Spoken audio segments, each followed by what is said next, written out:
नमस्कार। कैसे हो आप सभी। मैं आशा करता हूं कि आप भी बिल्कुल ठीक होंगे। जैसा कि लगातार हम प्रतिदिन एक क्लास जो है आपको दी जा रही है, मैं आशा करता हूं कि आप जल्दी से जल्दी अधिक से अधिक सब्सक्राइब करवाएंगे ताकि अपने साथियों को फायदा मिल सके। इसी कड़ी में आज हम बात करते हैं। हमारा मुख्य उद्देश्य जो है आज वर्ण के टॉपिक का रहेगा। जितना पढ़ा जाएगा उतना देखते हैं। सबसे पहले इसके बारे में 2-3 महत्वपूर्ण बातें कि जो वर्ण है ये भाषा की सबसे छोटी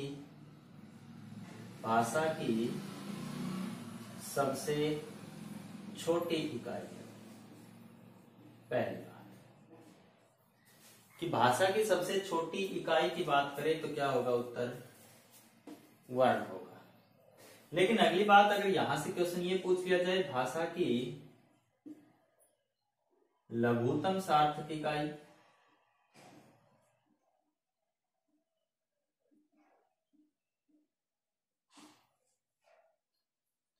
तो आपका उत्तर जो है वो बदल जाएगा। वे ध्यान दीजिएगा, यहाँ पर क्वेश्चन जो है ये लग तो एक जैसे रहे हैं लेकिन इनमें अंतर है दिन रात का।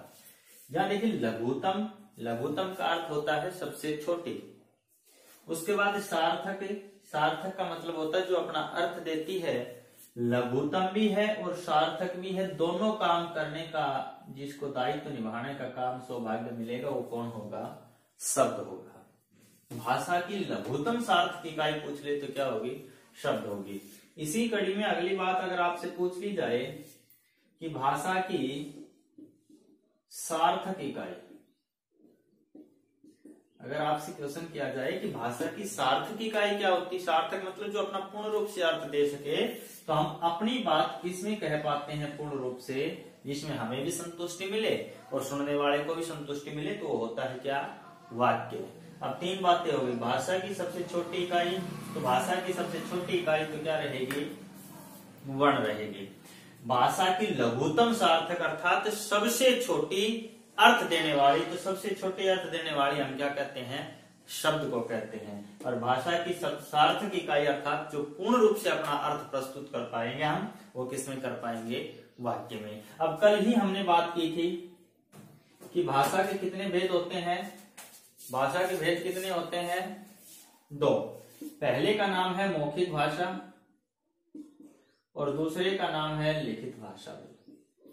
अब क्वेश्चन ये आया था कि मौखिक भाषा की मूल इकाई हमने किसको माना भाई, ध्वनि को माना, और लिखित भाषा की मूल इकाई हमने किसको माना, वर्ण को माना। अब यहाँ तो कुछ ऐसा नहीं है कि उसने ये तो नहीं पूछा, उसने तो डायरेक्ट ये पूछ लिया कि भाषा की सबसे छोटी इकाई, उत्तर क्या दे बैठे। अब कहता है कि जी उत्तर ये भी तो हो सकता था, और जब ऑप्शन में ये दोनों मिले क्वेश्चन ये आ जाए कि भाषा की सबसे छोटी इकाई, तो हाँ यहां पर ध्यान दीजिएगा उत्तर हमारा रहेगा वर्ण। अब बात आती है कि जी वर्ण क्यों रहेगा, तो देखो इन दोनों की अपनी अपनी पहचान है। मौखिक भाषा के लिए सबसे मोटी बात याद रखनी है कि भाषा का सबसे प्राचीनतम रूप है, ये प्राचीनतम रूप है। आपने देखा होगा कि पहले गुरुकुल होते थे जंगलों में गुरुकुल होते थे, और वहां पर जो है शिक्षक जो है, गुरु आचार्य जो है, वो बोल करके बच्चों को ज्ञान देता था, बोल करके।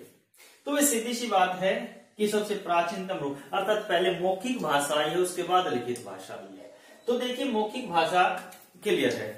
यहां पर लिखित भाषा की बात करें तो इसकी अपनी क्या पहचान है, तो देखिए भाषा जो है व्याकरण सबसे अधिक लिखित भाषा को चाहता है, क्योंकि मौखिक भाषा का कोई वो नहीं है।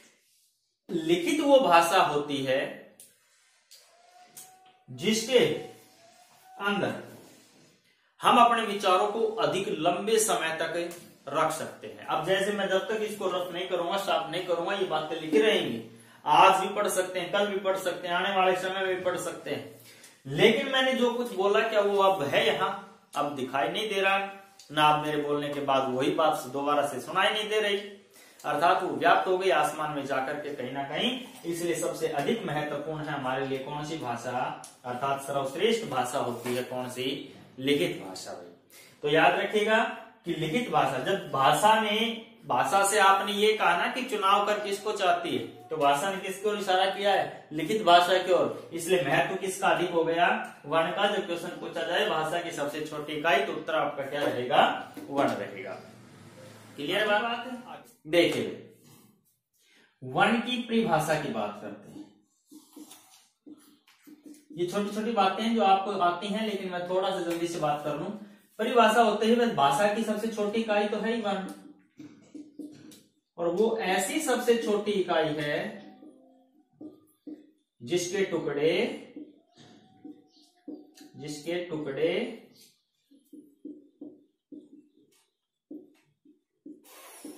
नहीं हो सकते। कि भाषा की वह ऐसी छोटी इकाई है जिसके टुकड़े नहीं हो सकते, वो क्या कहलाती है? वर्ण कहलाती है। अगली बात, अब बात आती है जी वर्ण की संख्या। यहां दो मतभेद मिलेंगे आपको। एक तो डायरेक्ट आपसे वर्णों की संख्या पूछी जाए जो हमारे जेहन में भी है, तो 44, और एक आपसे पूछी जाए क्या? 52। अब बात ये आती है जी 44 भी ऑप्शन में हो और 52 भी ऑप्शन में हो, तो आप उत्तर क्या करेंगे? तो ध्यान दीजिएगा, यहां से बातें क्या याद रखना है, बिल्कुल ध्यान से सीरियस होकर के एक बार देखिए। यहां से क्वेश्चन ये है कि 44 उत्तर तब देना है जब आपसे पूछ लिया जाए कि हिंदी भाषा में वर्णों की संख्या है। केवल क्वेश्चन इतना पूछा जाए कि हिंदी भाषा में वर्ण है या हिंदी भाषा में वर्णों की संख्या है, तो क्या रहेगा? 44। लेकिन यहां से उत्तर हमारा क्या बनेगा? क्वेश्चन ये पूछ लिया जाए कि हिंदी भाषा में अधिकतम वर्णों की संख्या कितनी है, तो आपका उत्तर क्या रहेगा? 52। देखो सिर्फ यही पूछा है, अधिकतम वर्ण पूछ ले तो उत्तर क्या हो जाएगा? 52। और केवल इतना पूछ लिया जाए हिंदी भाषा में वर्णों की संख्या, तो कितनी हो जाएगी? 44। क्लियर है यहां तक बात? आगे वर्ण के भेद,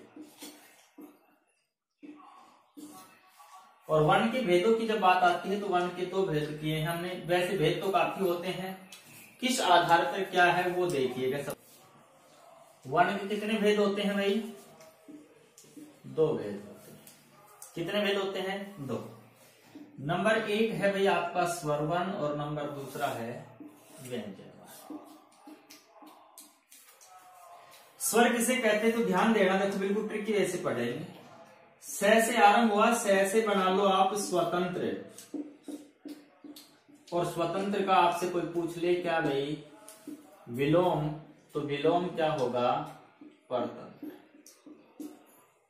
बस देखिए क्या किया हमने यहां पे, हमने सिर्फ इतना किया है कि स से स्वर होता है, स से स्वतंत्र होता है, स्वतंत्र का विलोम पूछ लिया जाए तो क्या होता है? परतंत्र होता है। अब याद रखना ये है कि स्वर अपने आप में क्या होते हैं? स्वतंत्र होते हैं, और व्यंजन अपने आप में क्या होते हैं? परतंत्र होते हैं।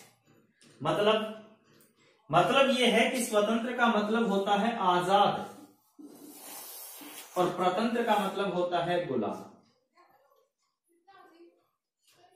अर्थात स्वर अपने आप में आजाद होते हैं और व्यंजन अपने आप में क्या होते हैं? गुलाम होते हैं। अब सीधी सी बात यह है कि यहां आजाद और गुलाम से तात्पर्य क्या है? तो वो ये तात्पर्य है कि जिन वर्णों को बोलने में, क्या करने में भाई? बोलने में अन्य वर्णों की सहायता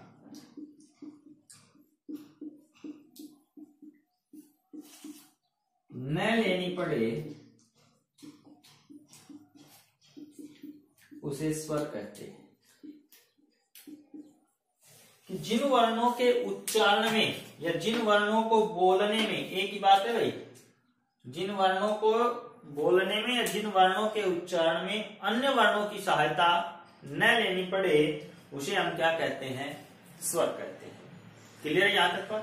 आगे देखिए, इसका मतलब ये है, जब यहां एक बात क्लियर हो गई है, आजाद का मतलब ये क्लियर कर दिया कि किसी की भी सहायता लेनी नहीं पड़ रही, अर्थात ये अपने आप में आजाद है, स्वतंत्र है, कहीं आए कहीं जाए, कभी आए कभी जाए, इनको रोकने टोकने वाला कोई नहीं है। इधर बात करते हैं, हमने लिखा कि जिन वर्णों के उच्चारण में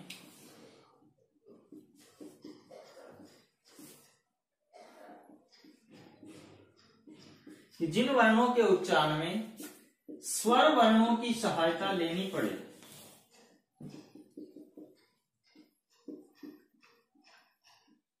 सहायता लेनी पड़े, उसे क्या कहते हैं?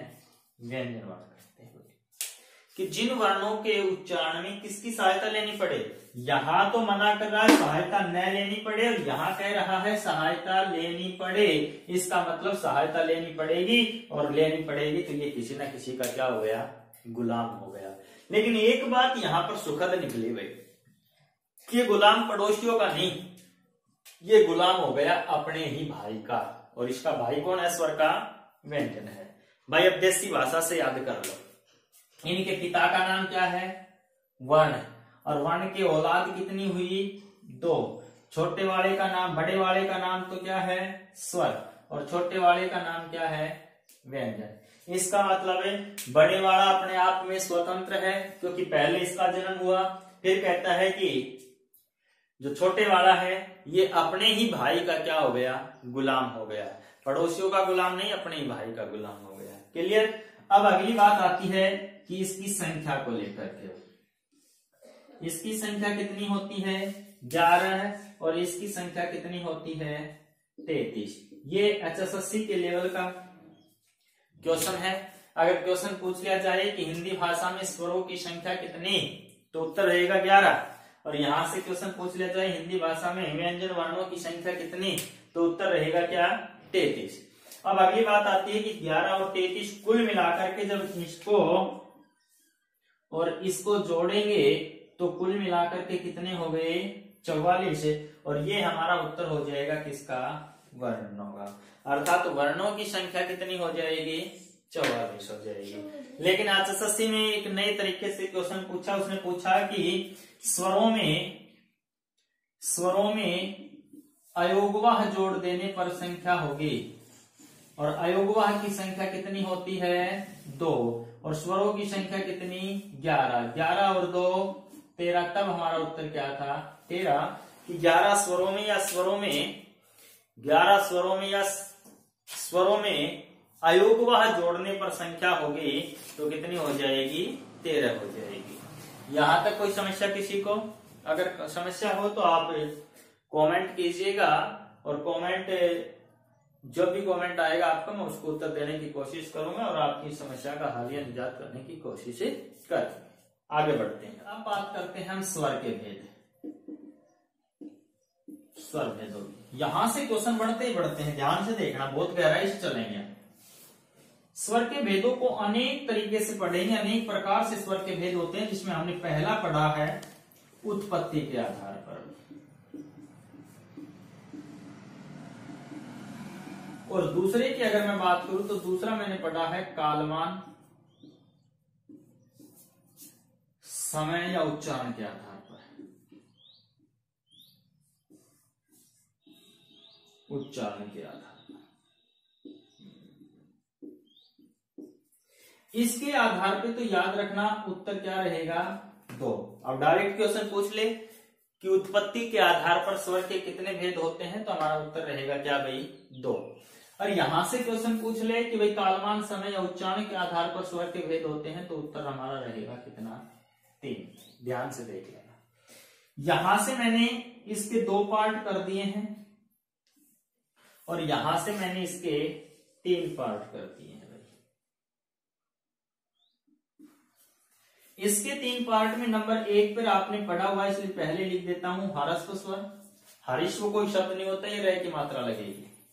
दूसरा मैंने लिख दिया दीर्घ स्वर, और तीसरा मैंने लिख दिया प्लुत स्वर। अब यहां से कंफ्यूजिंग वाला क्वेश्चन आएगा, और कंफ्यूज क्या करेगा आपको? ध्यान से देखिएगा कि उत्तर जो है,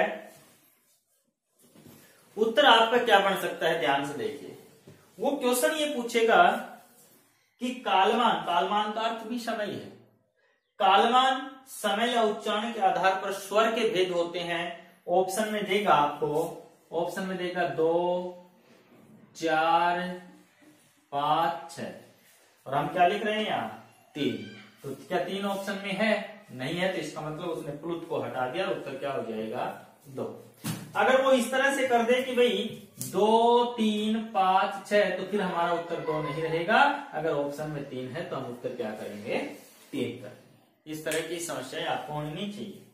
अब बात आती है कि उत्पत्ति के आधार पर, तो उत्पत्ति के आधार पर दो भेद होते हैं। नंबर 1 पर लिखेंगे हम मूल स्वर, बहुत इंपॉर्टेंट बात है, मूल स्वर ध्यान से देखना। और दूसरे की बात मैं करूं तो संधि स्वर।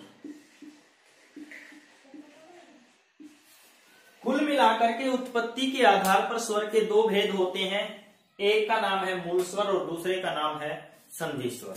अब बात आती है मूल स्वर क्या है, तो हमने कल की क्लास में जिक्र किया था। जिन साथियों ने नहीं देखी है तो देख लेना। मूल का अर्थ होता है जड़ किसी चीज की नींव, अर्थात ये उत्पत्ति, अर्थात उत्पत्ति का मतलब यही है कि वर्ण कहां से बना है, कब बना है, कैसे बना है, कहां से चला, कब चला, क्यों चला। इसका मतलब इसकी उत्पत्ति कहां से हुई, मूल चीज को पकड़ना, उसकी नींव को पकड़ना है।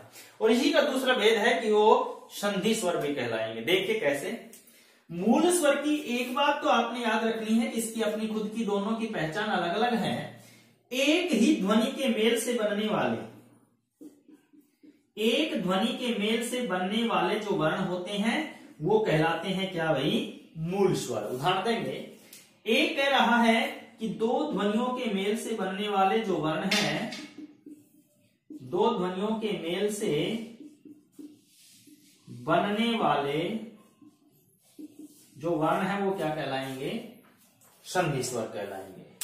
कि एक ही ध्वनि से बने हैं तो कहलाएंगे मूल, और 2 ध्वनियों के मेल से बने हैं तो कहलाएंगे संधि स्वर। देखिए कैसे। मैं इसको ऊपर लिख रहा हूं, थोड़ा इसको साफ कर दिया, चलो यहां लिख देता हूं। ये एरो लगा दिया, यहां से समझ लेना, इसी का पार्ट है। देखिए मूल स्वर क्या होंगे, चलो मूल को तो मैं ये लिख रहा हूं। मूल में एक तो ए, अर्थात इस ए को बनाने के लिए किसी की भी जरूरत नहीं है। इसके बाद ई, और भाई ऊ, और भाई यहां पे हमने लिख दिया क्या, री। कुल मिलाकर के हम कह सकते हैं कि ए, ई, ऊ और री, ये जो 4 वर्ण हैं, ये चारों के चारों कैसे वर्ण है भाई, ये है मूल स्वर।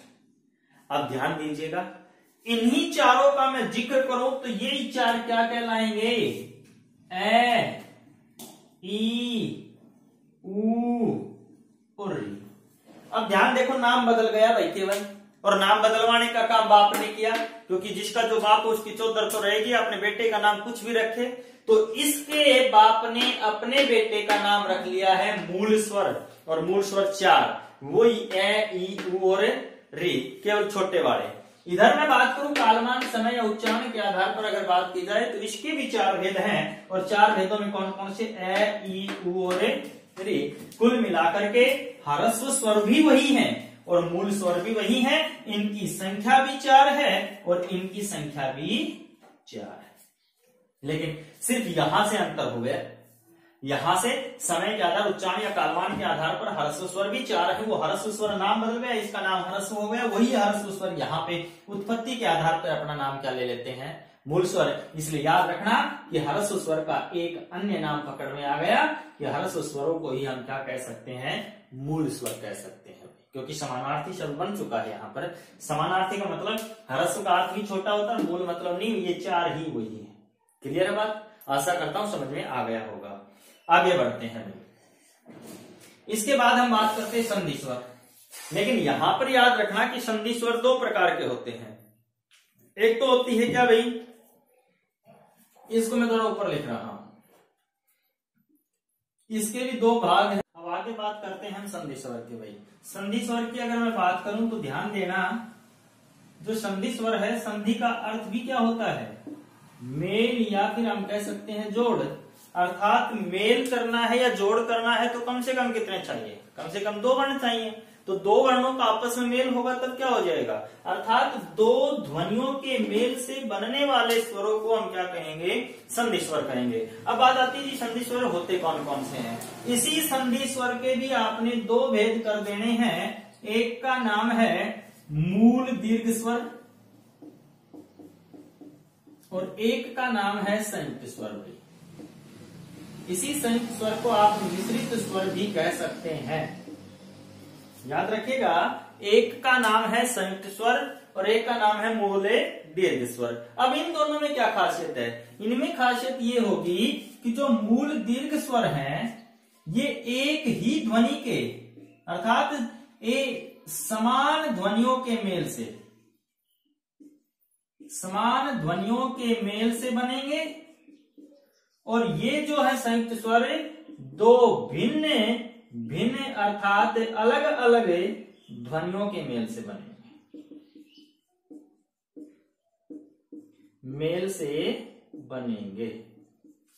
कुल मिलाकर के याद रखना है कि जो मूल दीर्घ स्वर हैं वो दो समान ध्वनियों के मेल से बनते हैं, एक जैसी ध्वनियों के मेल से, और संयुक्त स्वर हैं वो दो अलग अलग ध्वनियों के मेल से बनते हैं। क्लियर नहीं हुई तो अब बात हो जाएगी। अब बात आती है कि मूल स्वर होते कौन कौन से हैं।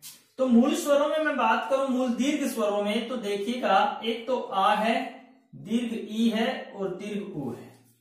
इस आ को बनाने के लिए हमने ए और आ की आवश्यकता पड़ी, इस ई को मिलाने के लिए ई और ई की आवश्यकता पड़ी, और ऊ के लिए हमने ऊ और ऊ की आवश्यकता पड़ी।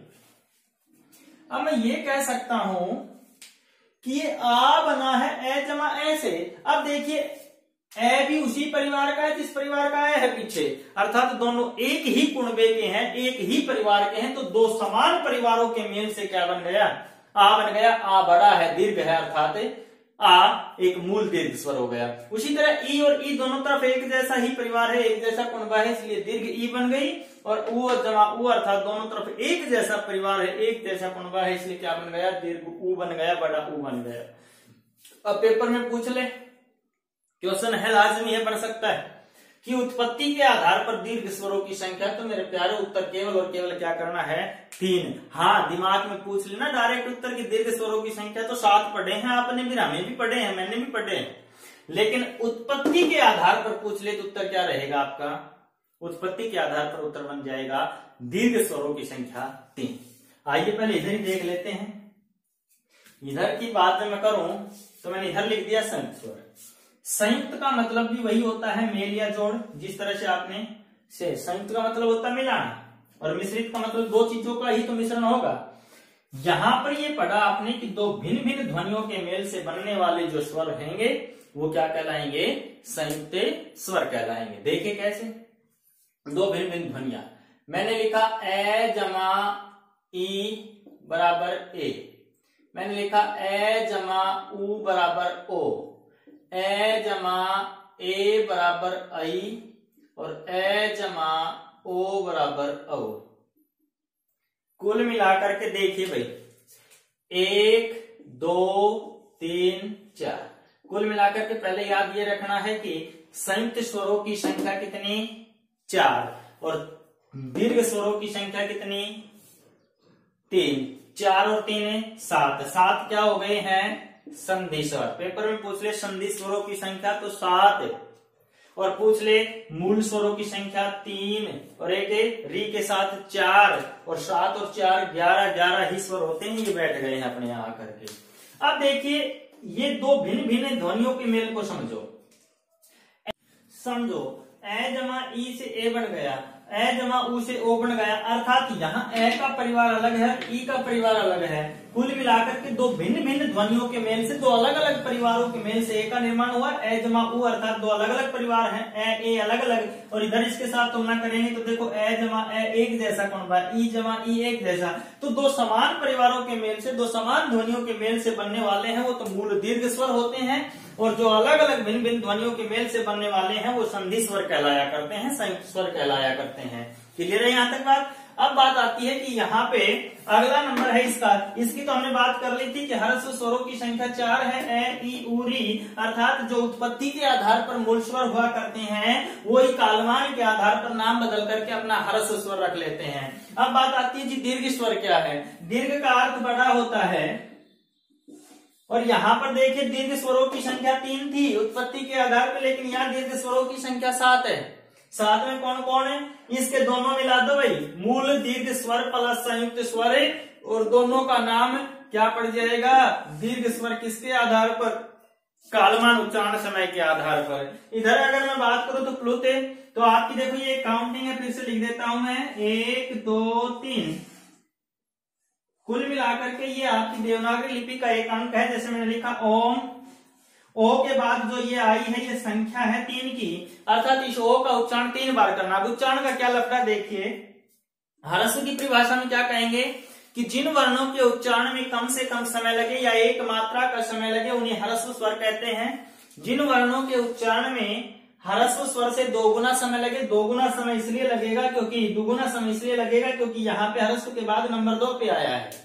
और जिन स्वरों के उच्चारण में ह्रस्व स्वर से दुगुना समय लगे वो तो कहलाएंगे दीर्घ स्वर, और जिन वर्णों के उच्चारण में ह्रस्व स्वर से तिगुना, क्योंकि यहाँ से 3 नंबर पे है, या ह्रस्व स्वर के बाद मैं कहूं दीर्घ स्वर से परिभाषा बनाओ तो दीर्घ स्वर से दोगुना, ह्रस्व स्वर से तिगुना, दीर्घ स्वर से दोगुना समय लगे उन्हें प्लुत स्वर कहते हैं भाई। जैसे मैं यही कहूं कि अरे, अर्थात इस रे को हमने लगातार तीसरी बार 3 बार ऐसा करना है, ओम हरे, तो क्लियर है। ये हमारे हो जाएंगे क्या भाई, कालमान्य उच्चारण के आधार पर। मैं आशा करता हूं ये टॉपिक आपको भली भांति समझ में आया होगा। फिर भी मैं तो कोशिश यही कर रहा हूं समझ में आ गया। अगर फिर भी कोई समस्या रही हो तो आप कमेंट कीजिएगा। मैं आने वाली क्लास, जो अगली क्लास होगी, उससे पहले इसी का सोल्यूशन करेंगे, उसके बाद हम आगे बढ़ेंगे। आपसे निवेदन है कि आप ज्यादा से ज्यादा जो है सब्सक्राइब करवाइए, चैनल को आगे बढ़ाइए। मेरा अपना कुछ नहीं, ये सब आप लोगों का है। दुआएं आपकी मिलती रहेंगी, लगातार काम करते रहेंगे। जय हिंद, जय जवान, जय किसान।